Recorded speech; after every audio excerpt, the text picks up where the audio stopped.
We just Koy. It's your girl Ari. Boy, AJ. And we the Hoodbabies. Whoa. What good, baby? I'm in the bit with the Hoodbabies. Hoodbabies. Whoa, whoa, want to be a oh no, and you know we on go. I know that you heard go. We get up out of there. What good, baby? I'm in the bit with the Hoodbabies. Hoodbabies. Whoa, whoa, want to be a oh no, and you know we on go. I know that you heard go. We get up out of there. And we're riding AJ. This is a studio session. What's up, here's Koy. It's your boy AJ. It's your boy Rad. Hoodbabies. Whoa. Today we have rappers. I said, whoa. Today we have rappers ready for Opps. You know what I'm saying? This is a requested video, so we're gonna get into it. Like, comment, subscribe. In case you want to follow me on social media up there, subscribe to my channel, Insta Koy. Subscribe to my channel, 5 minute AJ. Subscribe to my channel, it's no. Gonna get into subscribe to Artbar. Gonna get into it. Let's do it. But some are crazier than others. Even though all rappers can get wild, but some are crazier than others. Okay. Even though it's important to protect. Yeah, turn down.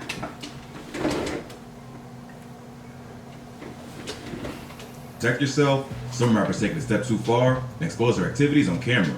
Here's a look at a few reckless rappers who have gotten themselves into trouble for being careless with a gun.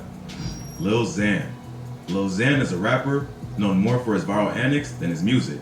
He blew up back in 2018 with the track Betray, which quickly went viral thanks to the Cole Bennett directed music video. But his sudden rise to fame also came with a lot of negativity and hate from critics and fans who felt that he didn't truly respect hip-hop culture. This hate reached an extreme after the rapper went to the Revolt TV show on Cloud 9 and said that Tupac was boring. In addition to rating topics like Xanax, net neutrality, Kush, Bitcoin, and sex dolls, Lil Xan gave his opinion on the legendary West Coast rapper Tupac Shakur. When asked about Tupac, Lil Xan rated Pac a 2 out of 10 before shrugging and saying, "It's boring music." I ain't know it went. It's boring music. Revolt even had to put up a disclaimer and say that the views and opinions expressed in the video are those of Lil Xan only, so they wouldn't catch any heat on his behalf. The backlash from Lil Xan's comments was pretty immediate. Hip-hop media outlets like Hot 97 and The Breakfast Club clowned the rapper for his opinion. Comedian Michael Rappaport jumped into the conversation to trash the mumble rapper. Some whack-ass, non-rapping rapper named Lil Xan. He always be on the rappers. Lil Xanax, some pill-popping motherfucker, face tattoo, cornball, no skill, no talent motherfucker said that Tupac's music wasn't interesting. And Waka Flocka Flame said that Lil Xan was officially banned from hip-hop over the Tupac comments. Not Waka Flocka said Some younger rappers stood up for Lil Xan and said that they never really listened to Tupac that much either because it was before their time. But no one actually went as far as calling the legend boring. The video instantly went viral and Lil Xan caught a lot of hate. It got so bad that at one point, Xan had to be saved by police after being attacked by a mob of angry Tupac fans at a Del Taco in the city of Redlands where he grew up. In the video recorded during the incident, Lil Xan said that the media had twisted his words and that he actually believes Tupac is a legend. For real, I gotta say something. The media twisted my words. I think Tupac is a legend. Tupac is definitely a legend. But it's hard to say that the media twisted his words when all they asked him to do was I think it was backlash he get for answering honestly. It got so bad that Lil Xan eventually admitted that it was messing with his mental health. He put out a message on his Instagram story that said, "Mentally not okay. Please pray for me," with a broken heart emoji before deleting his social media. That ain't have to be attacking him like that. The rapper dropped off the music scene for a while. It seemed like he was dealing with personal issues.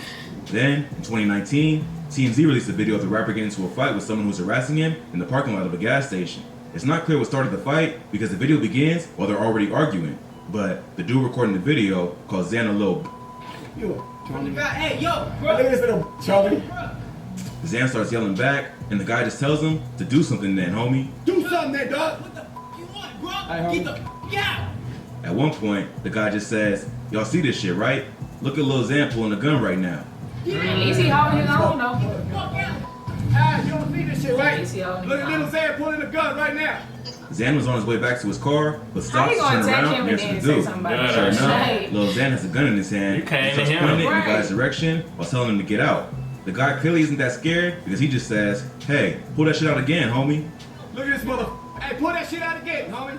You got Lil Xan comes back in the car. Xan waves the gun back at him from inside the car and calls the guy, but doesn't actually do anything intimidating, and eventually the video just ends. The man recording the video was named Anthony Sanchez and had confronted the rapper over his comments about Tupac. Sanchez eventually sued Lil Xan for assault and battery, claiming the rapper inflicted emotional damage on him. Lil Xan posted a message online after the incident and again blamed the media for trying to twist what happened and claimed he was only acting in self-defense. It's not clear what the outcome of the lawsuit was, but the Tupac comment was the beginning of the end of Lil Xan's music career. Although he occasionally makes headlines for something crazy like this, the rest of his music can never quite live up to the hype of his breakout single. But if you thought that was crazy, this next rapper pulled out a pistol during a radio interview and pointed it at the host. Boom Gang. Boom Gang, now known as Joe Savannah, is a rapper and internet celebrity who got famous for being reckless. Before venturing into music, the rapper built a massive social media following by going into stores and pretending to purchase an item only to run away without paying, screaming a signature catchphrase, Boom Gang, a lot of gang shit. That way. It was funny as fuck at first, but then he just like, okay, what you gonna say? I got 100K right now, you know what I'm saying? All that gang shit, Boom Gang! He really just still be ended up destroying the inside of the store and other property in the process. Boom has since turned his life around and decided to focus on more positive endeavors. For a while, he was one of the most reckless characters on the internet, which is really saying something. Like Lil Xan, after a while, all the negative attention began to affect his mental state. One of the wildest moments during Boom's early days was when he pulled out a gun during a radio interview with Hollywood Unlocked. In January 2018, Boom sat down with hosts Jason Lee, Melissa Ford, and Giovanni Watson to discuss his come-up and viral fame. At one point in the interview, Boom, who's also shirtless and flexing big wads of cash, pulls out his gun and casually points it at the show's creator, Jason Lee. Lee asks Boom if the safety is on, and Boom just replies, whole lot of gang shit. We're gonna turn it on right now. Hey, is the safety on that thing, man? Whole lot of gang shit. Lee tells Boom that he doesn't feel comfortable having a gun in the studio, and Boom just responds by saying, want me to bust some shots? I wouldn't pull the gun out, and I don't feel comfortable having the gun in the studio. You could put it. Bust some shots? No, not in here. Boom tells Lee, I'm not gonna shoot you, but points the gun directly at him, which Lee clearly doesn't appreciate. Boom eventually puts the gun down and continues on with the interview. But the hosts are clearly pretty uncomfortable and don't know exactly what to do. At that point, Boom was just a professional meme.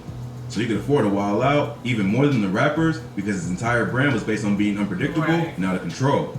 But Boom's wild behavior would have plenty of negative consequences as well. During his come-up, he would be arrested twice within a period of 2 months, end up in the hospital after getting shot, and show up at a no-jumper live stream so messed up on drugs that he could barely speak. But after hitting rock bottom, Boom decided to change his life and focus on more positive endeavors.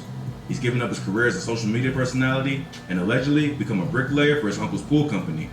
Pretty wild change for someone who acquired over 5 million followers by committing theft and vandalism for clout.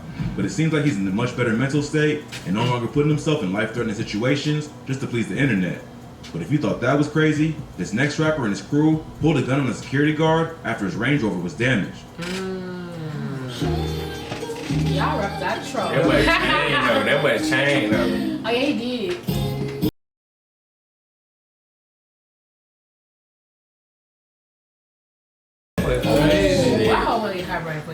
Lil TJ.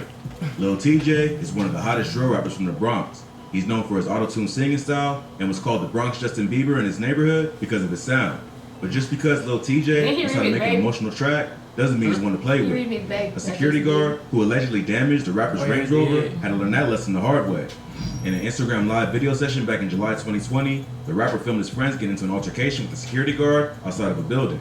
One of his boys is shirtless and keeps taunting the guard, who's clearly getting fed up with the disrespect. Lil TJ eventually puts the camera around and shows himself with the whole crew, showing about 8 to 10 dudes standing around the white Range Rover. At one point, the security guard has had enough and launches a big metal sign at the dude he was arguing with. The sign misses the target, but hits TJ's white Range Rover and then smashes into the car in front of it. TJ can be heard screaming, "We got poles too," as the rest of his crew circles around the security guard. They from the jump his ass. Then, they notice that there's some damage done to the car, which is when they really start bugging out. TJ also tells his friend to chill out because they're on live. Yo, chill out more live, You don't want to have to blow this shit up on the live. But his homies keep circling around the security guard and push him deeper and deeper into the corner. At one point, you can even see one of his friends with a gun in his hand as he struggles to put it back in the pocket of his sweatpants. TJ can be heard laughing throughout the whole scene. He even says, "You see, this is why you don't fuck with ganging them. We don't play. You'll never know the side of us, bro." See, this is why you don't fuck with gang them, man. We don't play, man. You don't never know the side of us, bro. He then switches the view of the camera back on himself and says, "But I'ma just chill out and not show y'all that," before ending the video. But I'ma just chill out and never show y'all that. They probably did something after that. Almost did. It's not entirely clear what the security guard did to piss off TJ and his crew. They probably got into an argument over something petty, and they felt like they could mess with him because they outnumbered him 10-1. But the security guard didn't back down, even after the gun was pulled. I know they went in his junk got snitched, He was man. arrested after the police discovered drugs and guns in the vehicle he was driving in. Back in December 2020, TJ was riding in a car in Brooklyn with 4 other people when they were pulled over for failing the signal while changing lanes. While they were stopped, the cop allegedly smelled weed and decided to search the car. During the search, police found 4 loaded guns and a large amount of weed. No one took possession of the guns or drugs, so they were all arrested for criminal possession of a weapon, marijuana, and grand larceny. Just a few days before that, TJ and his friend were searched by an NYPD officer during a music video. They had down him and his friend while they were on live, but wouldn't explain why they were being searched. So it seems like the NYPD had their eye on TJ and were just waiting for him to slip up. The rapper needs to learn to be a bit more careful with how he moves, because the NYPD doesn't mess around when it comes to firearms. And if the rapper's caught with the gun again, he could end up doing some serious Now harm. mess with firearms. That was wild. This next rapper pulled a gun out in the middle of a Vlad TV interview. GMEBE Bands. GMEBE Bands, also known as Billy the Kid, was a white rapper from Chicago who was allegedly affiliated with the Black Peace Zones. The rapper first gained attention after doing an interview with DJ Vlad alongside 5 other dread-headed Chirac savages, where he broke down his affiliations and background in the streets.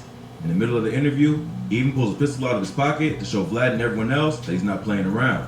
Apparently, when the Vlad TV crew first discovered BMEBE Bands, they posted a video for his song Demons on their website with the title Next Slim Jesus, white Chicago drill rapper GMEBE Bands. The video shows Bands in a white polo with a backpack on, going wild with a bunch of other gang members holding stacks of cash and money. Vlad said that he made that the title because he knew it would get a reaction. But GMEBE Bands clearly wasn't feeling the comparison. For those who don't remember, Slim Jesus was the white drill rapper who came out and said he wasn't actually about that life, just talks about it because it sounded cool. Bands tells Vlad that he's not the next Slim Jesus because he's been out way longer than him. The reason his music didn't go viral is that it's clearly more authentic. He said, "There ain't no foolery. Motherfuckers using CO2 guns." As he says this, he even reaches into his own pocket and pulls out an actual pistol to show Vlad he's serious. His friends just laugh as he sticks the gun back into his pocket, and Vlad continues on with the interview like nothing happened. I ain't blow up because my shit look real and authentic. Not no foolery. Motherfuckers using CO2 guns and shit, boy. Nah, man. Nah. Nah. It ain't like that. Bands had a quick viral moment with that interview and will go on to rack up millions of plays on tracks like Boss Freestyle and When I Die. But unfortunately, the rapper's life would be tragically cut short after he would be kidnapped and murdered by 2 people that were allegedly his friends. But what the rapper said in the Vlad TV interview is true. That the reason his music didn't get more attention was that there wasn't enough of a gimmick to make it go viral. He had a tight flow and more authentic story that made his music genuine and heartfelt. But unfortunately, he never made it far enough to leave the streets behind for good. If you thought this video was crazy, be sure to check out our channel for more. From Suge Knight criminal history to King Von Clowns' death on Twitch, we covered the most. But that's it though, period. But damn, we really found out some new stuff, man. Even though it's old, but we found out. Y'all, if y'all want to react to like more videos like this, just send us the title or the link to the video. You know what I'm saying? Like, comment, subscribe, notification when we're going to do. Follow the link, subscribe down below. And on that note, bye.